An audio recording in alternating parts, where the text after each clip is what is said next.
Listening Fanfiction presents Loki Runway by X-Parrot, based on the movie series Avengers from Marvel Studios. Read for you by Sierra Feast.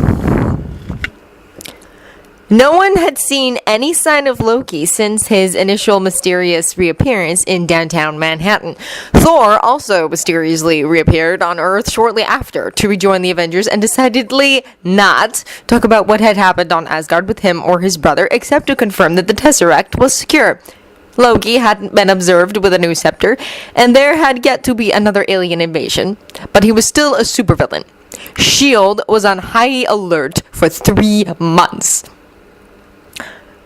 Which was when the new season of Project Runway started airing, and one of the designers strutting his stuff in the opening, boldly declaring, "I'll show you mortals how to make it work," set off every facial recognition program S.H.I.E.L.D. had.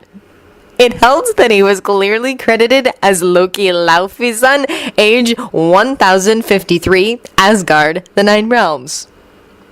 "I haven't designed professionally, per se," Loki admitted in his first interview, "but I have several centuries of experience in fashioning garments, and one of my gowns was once worn by the Queen of Asgard." "'Tis true," Thor confirmed. He had showed little interest in television before it. Now, he was glued to the Lifetime channel for several hours every week, the other Avengers having failed to convince him that reruns were exactly the same thing content-wise, even if the commercials were different. "She wore the dress to several family dinners. It was not really suitable for public occasions. It was the first garment Loki ever tried constructing with his magic, when he was but an apprentice sorcerer, and the fabric had a tendency to spontaneously change color and texture and opacity. Mother was quite enamored of it, however." The other Avengers all gawped at him. "So Loki can make clothes with magic?" Steve asked finally. "Oh, aye," Thor said, surprised by their surprise. "As his powers improved, he found it simpler to craft his own costumes when Asgardian garb did not suit his tastes. From where else did you think he produced the coat he wore when he... reenacted War of the Worlds in New York City?" Tony supplied. "I don't know. Guess I thought he picked it up at Supervillain R Us. Or else Hot Topic." On the show, Loki wore stripped-down versions of his regalia, minus the armor plating, but keeping the majority of layers and buckles. Though for his first live appearance on an afternoon talk show, he came out in simple black slacks and a green silk shirt, relaxed back on the host's couch with his legs spread and smiling easily. "It was my publicist's idea," he said. Tony, watching the broadcast afterwards at the S.H.I.E.L.D. debriefing, mouthed, "Publicist?" and somehow managing to shape all 3 question marks with his lips. As Loki continued, "She thought appearing on a reality show might, shall we say, humanize me? To those who are only familiar with my previous work." The host laughed slightly and edged further back in her own seat. She looked more than anything relieved when the Avengers burst into the studio and Loki vanished in a puff of green smoke. On Project Runway itself, the other contestants spent the first week confused. "Okay, I don't want to be dissing on people I've barely met," confessed Gabriella, age 26, from Chicago. "But dressing up like that, it's just in poor taste, you know? I mean, not the leather. The leather's cool. But the whole Supervillain fan club thing, I just don't think it's right." This lasted up until their first day together in the workroom, when Loki frowned down at the 5 yards of black pleather that was all he had been able to afford from Moon with the limited budget, then snapped his fingers and turned it into 4 yards of premium dyed leather and another yard of opalescent snakeskin. 2 of the designers quit on the spot. Marianne, mother of 2 from Hoboken, shook her head at the interview camera and said that they shouldn't have bothered applying at all if they hadn't expected serious competition. "We've all got our own special talents. We're all here to win." Loki won the first 3 challenges handily. The judges had hardly a single negative word to say about his creations, either to his face or in their private post-runway discussions. At the evaluations at the end of the 4th challenge, another of that week's top 3 designers happened to mutter in the middle of explaining to the judges how he had cut the chiffon to reveal the pattern of the satin moire underneath. Not that it matters anyways, as I can't make diamonds out of thin air. What was that? Heidi Klum asked, cocking her head. Nothing, sorry, Jerome said, but backstage he started yelling, I came on this show to compete with other designers, not magicians who don't even know how to sew! The music went dissonant to ramp up the tension as the editors cross-cut to the other designers, all huddled together on one couch, looking like they were debating running for their lives or just wetting their stylish pants. Then it cut back to Loki, sitting alone in the middle of the other couch and looking as serenely assured as a supervillain about to blow up the moon, as he inquired, Are you questioning my ability to manipulate simple materials? But Jerome was running on post-fashion show nerves and sleep deprivation, and even Tim Gunn's soothing mind failed to stop him from shouting, You don't even use a sewing machine! You just wave at stuff, and it all comes together, and sure, it looks great, but that's costumes! That's not fashion! It's not something real people could even wear if you weren't there to magic it on them! Not like you could mass market any of it, since most of your stuff doesn't even have seams! Without the superpowers, you couldn't make a pencil skirt! The camera work got a little shaky after that, as even the intrepid cameraman beat a hasty retreat, along with the rest of the designers ushered from the area by Tim Gunn, who kept between them and the argument as if he could shield them from sorcery with his impeccable pinstripes. The long-distance shot showed Jerome standing alone in the room, and Loki still sitting at the couch gazing up at him, while Jerome slowly turned the color of a man realizing he was potentially about to be turned into a newt. At last, Loki raised an eyebrow and remarked, An intriguing challenge, human. The next episode was the Unconventional Materials Challenge, with the designers let loose on a gardening store. Loki bypassed the tarps and burlap sacks to braid a halter top out of varying colors of garden hose, with a skirt made of layered rubber plant leaves drying in different shades of brown, all meticulously hand-sewn. He was still knotting on the last of these when Tim Gunn collected designers and models to go down to the runway show. Well, those don't look like diamonds, Heidi joked, and I would wear that top. Is that really rubber? From the first show of the season, Heidi Klum was the only judge among the regulars or guests who was at all willing to criticize Loki's designs. She was quick to praise, but neither did she hesitate to say, I look at it and I don't get it. What party is this woman going to that's appropriate for a leather cocktail dress? Even the Avengers stared when they watched her evaluations during what had become their weekly TV night, especially when Heidi kept giving them with a distinct failure to disintegrate or spontaneously combust on camera, even when Loki glared at her. Is she perhaps a sorceress as well? Thor inquired. She could have her own spells of protection against Loki's.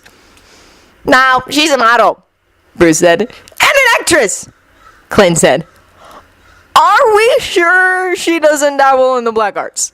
Tony said. I mean, 4 kids and still looking like that. Maybe we should get S.H.I.E.L.D. on this, Steve said, and Tony didn't even try to argue he'd been joking. Mostly. Sort of. Oddly enough, working with his hands seemed to motivate Loki to even more complex designs. Either he was showing off his godly talents with a needle and thread, or else he found the constraints of materials and construction creatively inspiring. His next piece had every other designer across the workroom staring at the table they had mutually agreed to allot entirely to the supervillain. You know he's still going to be in the top 3, Gabriella complained in the Candid interview. It's like they don't even care that he overuses those stupid straps just because they're afraid if they kick him off, he'll level New York again. Natasha shook her head. Nah, she's just jealous. I'd wear that look. Clint gave her pathetically betrayed puppy eyes. Tasha! Come on, why deny it? Tony said. He may be a psychotic super criminal, but he's definitely got style. Why, it's much like the gown Loki had me done when we went to reclaim my hammer from the giant Thrym, Thor exclaimed during the one-way walk. Only that one covered more of my legs and arms. His fellow Avengers mutually decided to wait until after the episode was over to ask, but Steve coughed and said, well, it would be difficult to cover less. Up on the shield helicarrier, Nick Fury was much less partial to Loki's solid design aesthetic. What is this show still doing on the air? Well, it's one of the Lifetime Network's big rating successes, Maria Hill said. And Heidi Klum is something of an entertainment juggernaut in the area of women's programming. Plus, as reality TV goes, it's one of the more valid competitive... I meant, Fury said, why is a known supervillain still appearing on my TV on a weekly basis? Because Loki hasn't been eliminated yet? Fury glared. Hill said hastily, sorry, sir, we've talked to Lifetime about pulling the broadcasts, but the ratings are up over 1,200% since last year. We've been trying to get an injunction, but there have been... snags. Snags. Hill gulped. Fury was not a man used to hearing the word snags, nor was she herself especially practiced in saying it. The red tape has been stickier than usual, according to Agent Coulson. There keep being unexpected holdups in processing the paperwork. Coulson thinks it's jinxed. Fury stared at her. Jinxed. That was exactly how he put it, yes. And wasn't it so convenient that Phil wasn't here to explain this himself, really milking part-time medical leave for all it was worth. He suspects it might be due to magic. In particular, the same magic that kept every report of Loki from reaching us when they actually were filming the program. Maria had done several of those interviews herself, and had believed the contestants who swore they had broken the non-disclosure agreement to try to report Loki to the appropriate authorities. Several claimed they had talked to government representatives, not all of whom had suspiciously British accents, but still. If the injunction's not coming through... Should I change the helicarrier's course for the Lifetime Network's headquarters, sir? Fury gave it a good minute of contemplation before sighing. No, with those kinds of ratings we won't be able to afford the negative publicity. But if we can't get the show off the air, we can at least get information. Bring in Heidi Klum. This request later went down in the annals of S.H.I.E.L.D. as the third decision Fury came to regret. No one actually knew what the previous two were, or why this one was added to that rarefied list. All that was known for sure was that 1. Heidi Klum had repeated what she had already told numerous journalists, talk show hosts, and fashion mavens, that Loki had not blackmailed them to get on the show, but entered the competition fairly, albeit without specifying his exact identity until after his acceptance. 2. The network was currently uninformed as to his present whereabouts. 3. He had not, in fact, killed, maimed, or permanently transformed any Project Runway staff or participants during his tenure on it. 4. No one involved with the show was permitted to disclose who the final 3 contestants were or whether Loki was one of them to anyone, up to and including S.H.I.E.L.D. directors. 5. Fury started wearing more colors under his black leather trench coat. The next challenge, Loki shockingly did not win. He had immunity from his previous victory, so there was no chance of him being eliminated, and his elegantly tailored but severe blue pantsuit seemed ideal for the business wear challenge.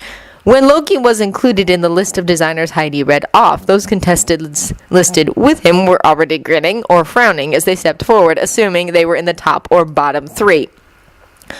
So when Heidi told them their scores qualified them to move on to the next round and dismissed them from the runway, there was an unrehearsed gasp from nearly all present.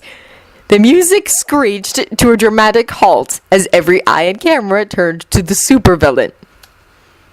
Loki failed to make a good TV, however. He didn't even shrug, just turned and filed off the runway.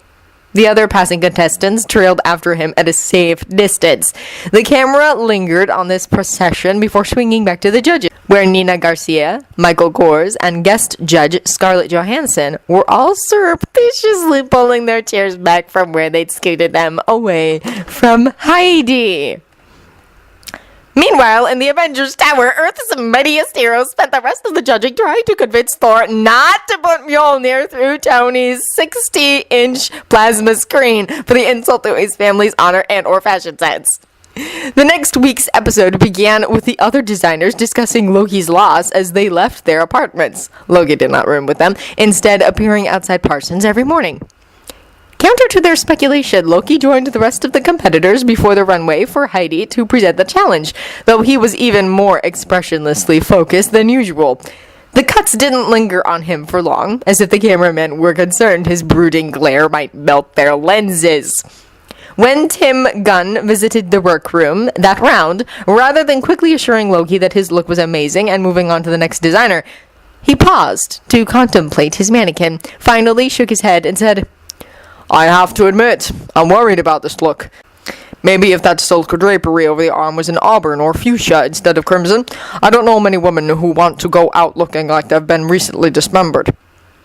Loki didn't respond, not even to give Tim Gunn donkey ears or transmogrify his hands into his namesake. But God of Mischief did appear in a private interview session for the first time since the premiere, arms folded across his chest as he said, "I don't know what I'm doing. I don't even know what I'm doing here. I can't even rule a runway, much less a planet." He looked embarrassingly close to tears, and Tony put the TV on mute before Thor picked up his hammer again, remarking, "So what's his problem? Deadline stress finally getting to him?" "I believe," Thor said, looking uncomfortably damp-eyed himself, "that this is due to last week's challenge and what that woman Marianne said about his design." "What? Then it was a killer Ice Queen look?" Clint asked. "But that was a compliment!" "And with the color palette he was assigned, it was practically inevitable," Bruce put in.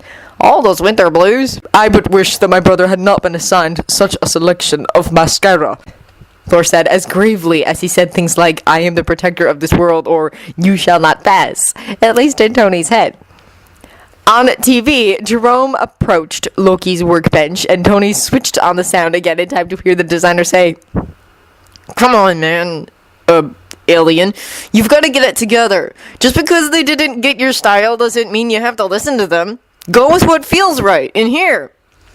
He reached out and slapped Loki on the chest, his purple polished nails clinking on the gold crescent.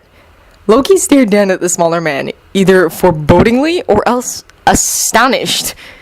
At last he said, "You realize that this is a competition. The failure of your challengers assists your own success." "Yeah," Jerome said, "but I'm also an artist, and I know art when I see it. And that," and he waved at Loki's gray and scarlet draped gown, "is a work of art. Creepy, weird, disturbing art? But yeah, art." The judges agreed, once again, giving Loki the win. It helped that Bruce Campbell was the guest judge, thanks to a mysterious mix-up with his and Naomi Campbell's schedules. 2 weeks later, the competition was down to 5, due to be winnowed down to the final 3. In the private interviews, the designers were torn between excitement and nerves. Marianne enthused, "I can't believe we've all come this far," while Gabriella shook her head, "I can't believe we all survived." The competition was intense, but Loki pulled out all the stops on his avant-garde gown. Nina Garcia did an actual double take as it came down the runway, and in the TV room of the Avengers Tower, Tony whistled. "Well, that's guarding the Avant all right." "He's got to be using magic to hold up that skirt," Bruce remarked. "Nope," Clint said, squinting at the HD screen. "It's sewn with fishing line attached to the hat. Look, you can see it. Catch the light." Thor atypically had no comment but stared so intently his eyes began to water.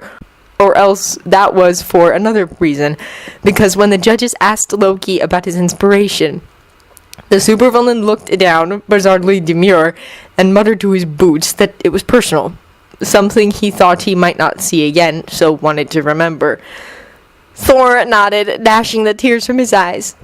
"Indeed, 'tis the very spitting image of Asgard's palace, save that the palace is not a garment, of course." "This would be amazing if you were doing special effects for the next Star Wars," Michael Kors said. "But it's a little costumey, don't you think? Especially with that sculpted gold bodice. Very Ed Wood goes to the prom." "I like it," Nina Garcia shocked everyone by saying.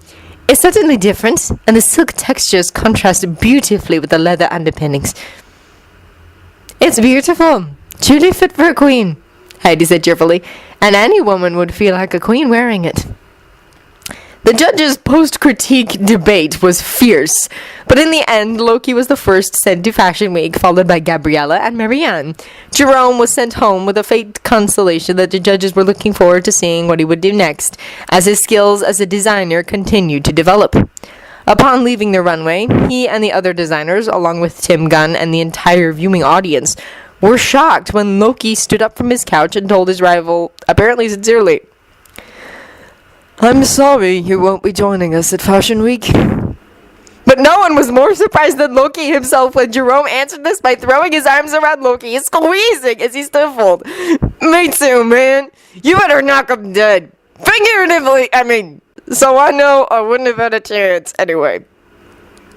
"Indeed, you never did," Loki said with a teasing and astonishingly uncreepy smirk and squeezed him back. After the credits rolled, Thor rewound back to that hug several times and forbade Tony to delete the episode. "But that guy Jerome's not even blonde," Tony remarked, but didn't argue for the sake of keeping the TiVo unhammered. It had a few reruns of Adam's West Batman that he hadn't gotten the chance to watch yet. The next week's interim episode featured Tim Gunn traveling to various locales across the nation to visit the final designers and evaluate their progress. Their last stop was a Manhattan alley. "This is the address," Tim said into the camera as he surveyed the dirty brick wall before them. "But it seems like nobody's home. Maybe we should go." A bright green flash momentarily washed out the video. When it came back into focus, Tim was standing in an obviously different location. Loki stepped into frame and said politely, "Welcome to my lair, Tim." Tim Gunn swallowed, then adjusted his cufflinks and replied, looking around at the thick stone walls. "Thank you, it seems like a lovely abode. Very cozy." "Forgive the theatrics," Loki said, "but I prefer to keep my address private. The price of infamy, you know. By the way, if I may have that shield tracker." And he held out his hand. To Tim Gunn's credit, he didn't flinch, only smiled wryly, undid his left cufflink, and passed it over. Loki crushed the device between his fingers with a single pathetic spark. "This place is, if you'll forgive the pun, shielded from any transmissions," he said. "But can't be too careful. Don't worry." And he smiled at the camera, or rather the cameraman behind it. The camera work had gotten decidedly unsteady. "I'll return you both to your original location once the interview is done. Now, you wish to see how my work progresses." To not spoil the final runway show, they only give a few teasing shots of Loki's pieces in progress, intercut with Tim looking thoughtful and saying, "Oh yes, I see. I absolutely love this shade of red. But are you sure about the green feathers? Obviously the styling is going to be critical to pull this off." After the workroom tour, Tim sat with Loki at a table and shared a pot of tea and scones. "Delicious, are they not? I only recently discovered clotted cream in a tea house outside Devonshire." "You're rather well-traveled, considering all you've managed to do in the last month," Tim observed. "Well, I can't spend all my time down here scheming and sewing," Loki said, chuckling. "Is Loki flirting with Tim Gunn?" Tony asked, his voice precisely poised between rhetorical and incredulous. "Those walls look familiar," Clint muttered. "So, Loki," Tim asked, "are you down here all by yourself?" Loki's rhetorically flirtatious tone dropped away into the cold abyss suddenly visible in his eyes. "In spite of the practice sharing space at Parsons, I find I do my best work alone," he said. Since no one would call Tim Gunn socially inept, internet forums later agreed that he was in possession of balls of solid, fashion-forward steel, as he casually remarked, "But you do have family on Earth, don't you?" "Yes!" Thor hollered at the TV set. The other Avengers held their breath, waiting for Tim Gunn to be reduced to his component atoms, as the shot zoomed back to a wide angle several precautionary meters away from the table. But Loki just put down his cup and said stiffly, "I'd rather not talk about it." "Aha!" Clint exclaimed, snapping his fingers at the concrete arch visible behind Loki. "That's where I hoped Loki set up base when he had the cube! I know where that is!" So, to Thor's dismay, they turned off the rest of the broadcast to mobilize, shield, and conduct a raid. Of course, the episode had been shot the week before, and the underground facility was entirely cleared out of clothes and materials, as well as any supervillainous equipment. All that remained was the table where Loki had served Tim Gunn. On the table was a covered plate of scones and a note on folded parchment written in spidery, elaborate cursive, which Bruce dutifully read off. Jam and clotted cream can be found in the mini fridge under the table. See you at Fashion Week, Loki. Thor looked about to cry. Steve patted his back and bent down to check under the table for a trap, but there was only the promised fridge, with a jar of raspberry preserves and a bowl of cream. Wow, these are really good scones, Tony mumbled around a mouthful. I bet if you like arsenic, Clint said. P.S. The scones are not poisoned, Bruce read. Tony spread on cream and took another bite. Wonder where we got these. Do you think he can bake as well as he sews? Maybe we should monitor the upcoming roster on the Food Network, Natasha said. Everyone looked to see if she was joking, but her face gave away nothing, except maybe to Clint, but if so, he wasn't telling. He also refused to eat a scone, which was good because there were only 5. The Avengers didn't have to wait until the finale to see Loki's show, as S.H.I.E.L.D. secured them all tickets to the Project Runway show at Fashion Week. The only stipulation was that being on mission, they had to attend in full uniform and thus put up with the crowd's critiques. Honey, catsuits went out with the 80s, and black is all wrong for the season. The silver's classy, but covering up those biceps is a sin. I love the vintage design, but those colors? So literal. Bruce merited less comment, as the crowd was slower to identify him, and also no one could bear look at his rumpled and 10-year-old suit long enough to pass judgment. Before he could be recognized, Tony Stark's introduction drew the scrutiny off him and the rest of his teammates. Tony had secured the spot of guest judge for the show finals. He appeared in mirror shades and broad pinstripes in reds and golds to match his work suit, and the crowd went wild as he was introduced. When they settled, the first finalist designer, Gabriella, came out to introduce her show, a collection of classy, if traditional, evening wear. She was followed by Marianne with a delightful array of casual knits in playful colors. Loki's show was last, and the Avengers braced themselves as the lights dimmed, then came back up to reveal Loki standing center stage in full leathers and gold armor, complete with outrageous helmet. There was a moment of awed and horrified silence. Then a deafening crack of thunder boomed as a large silver hammer hurtled from the back of the hall at the exact moment that Loki bowed to the crowd, so the hammer passed harmlessly between his helmet's horns. The crowd gasped as Mjolnir swung around like a boomerang, reversing its trajectory. Loki did not flinch, but rather straightened up in time to allow the hammer to pass through his illusions, patiently smiling head without barely a ripple. Told you, Clint remarked from the back row. Indeed, Thor said as his hammer swooped around the hall to return to his outstretched hand. But as I understood it, we desired to be sure. So, now you know, said a voice behind them, and they spun to see a second Loki frowning at them in a put-upon way.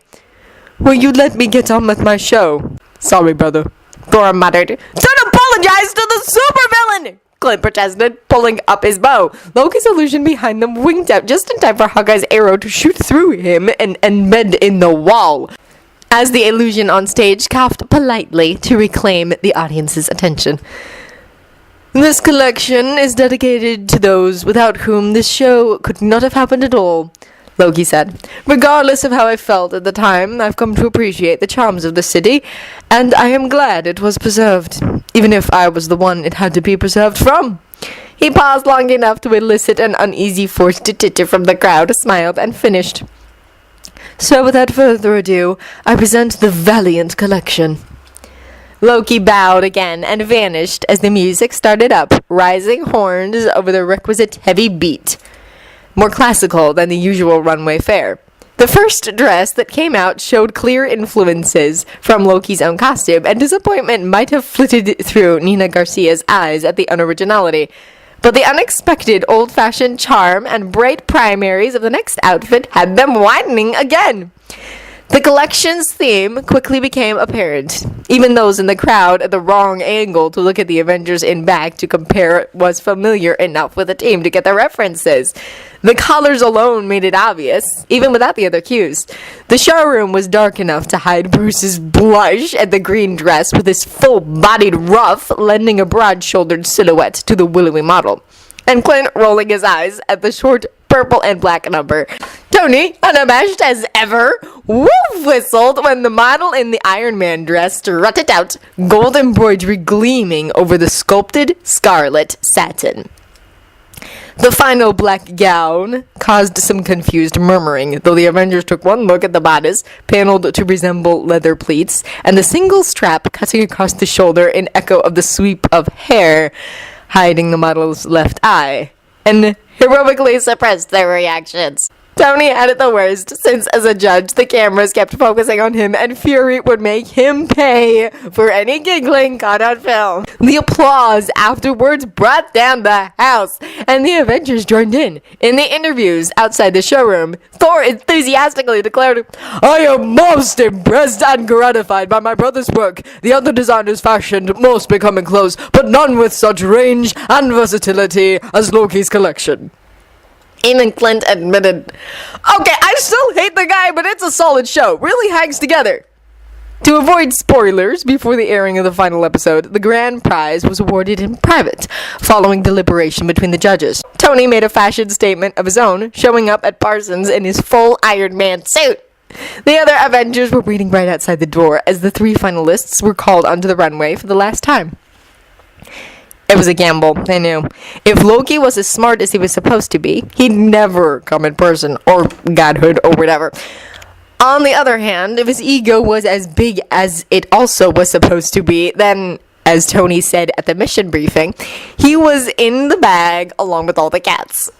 Tony wasn't the only one to tense when Loki appeared on the catwalk between Marianne and Gabriella in a puff of green smoke. Even without dramatic music yet edited in, the pressure was on as the 3 finalists faced the judges. Only Heidi Klum seemed unaware of the atmosphere as she bestowed general praise on all 3 of them for their efforts on the show and talked about looking forward to their future developments.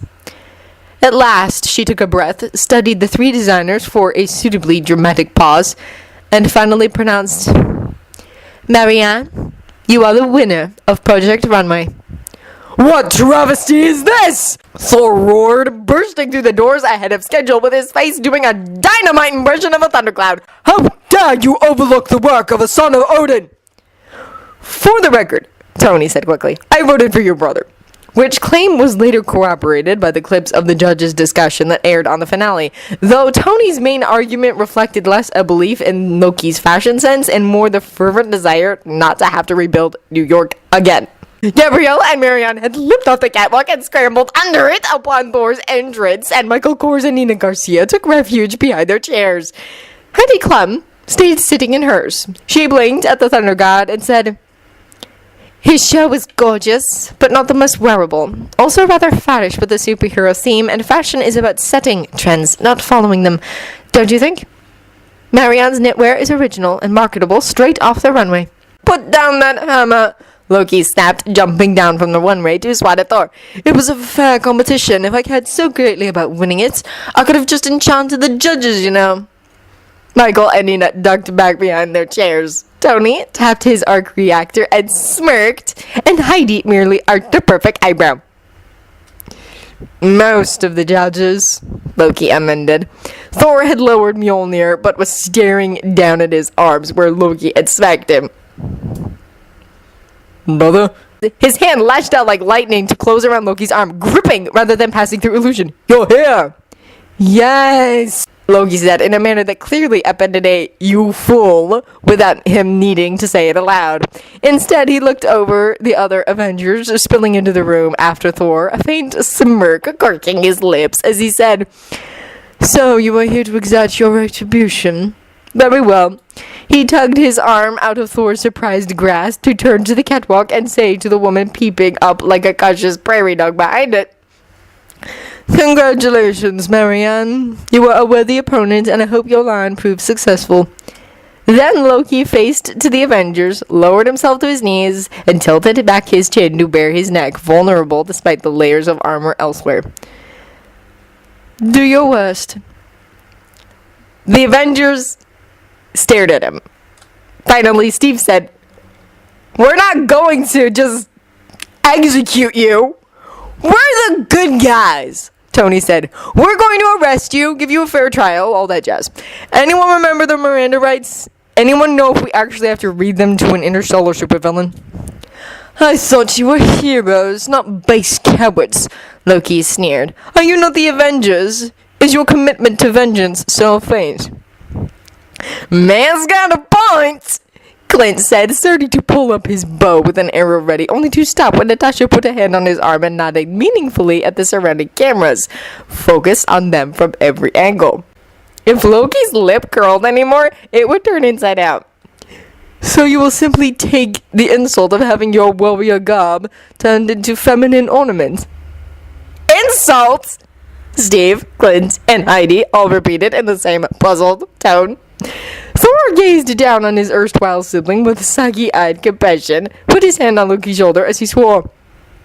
"Brother, I will not allow them to harm you outside of combat, no matter what insult you offered."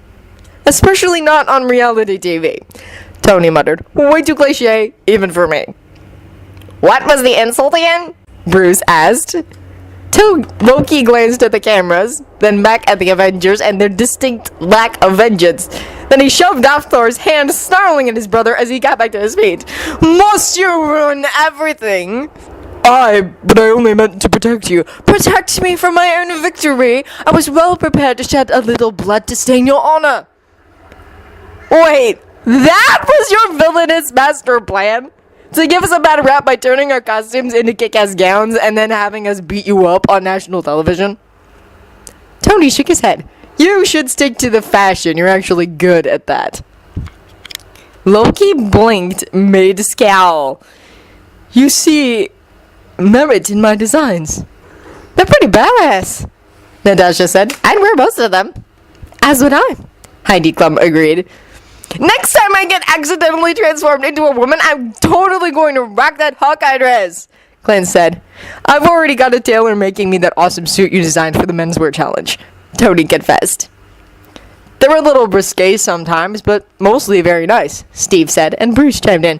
"Actually, I was wondering if you could design something on the other guy's scale, getting bored with nothing but torn slacks and boxers." "Proper attire would greatly enhance the Hulk's image," Nina Garcia put in from behind her chair. "I recommend a narrow neckline and looser sleeves to de-emphasize the bulky shoulders." "But make sure you color coordinate with the green, or it will be a disaster," Michael Kors added from behind his own. "You should know I have long admired your skill in such aesthetics, brother," Thor said. "I was honored that you interpreted my armor with such stylish grace." Loki, regarding Bruce with a thoughtful gleam in his eye, broke off to glare reflexively at Thor, but his ire was lacking a good 95% of his usual vitriol. "You're all just saying this because you think if I'm designing clothes, I won't have time to design another invasion." "I am not," Thor protested, injured. "No, what would give you that idea?" Clint denied. "Well, yeah," Tony said. "Ridiculous," Heidi Klum said. "If you have the time management skills to make all 10 of those dresses in the last 2 months by yourself, you could certainly both design and try to take over the planet as a hobby." "But we'd rather you didn't," Steve said. "And you'd have more time for clothes if you laid off the world domination," Tony said. "Besides, how many alien soldiers or superpowered criminals do you know who really appreciate a nice bit of draping or properly tailored trousers?" "What do you say, brother?" Thor asked, eyes sparkling like sequins on a disco ensemble. Loki sulkily turned away from that sparkle, but his gaze slid to Bruce and lingered for a moment on his ill-fitted suit in compulsive contemplation, before finally he sighed and said, "I shall consider it." And that was how Loki, after a sensational trial, a stint in a magic-warded prison, and 3 seasons of Lifetime's award-winning hit reality series, Paroled, the journey from supervillain to superhero, became the official fashion designer for the Avengers. End of Loki Runway by XParrot. If you enjoyed this recording or the content, feel free to leave a comment below or a review at the original story from the link in the descriptions. Thank you for listening.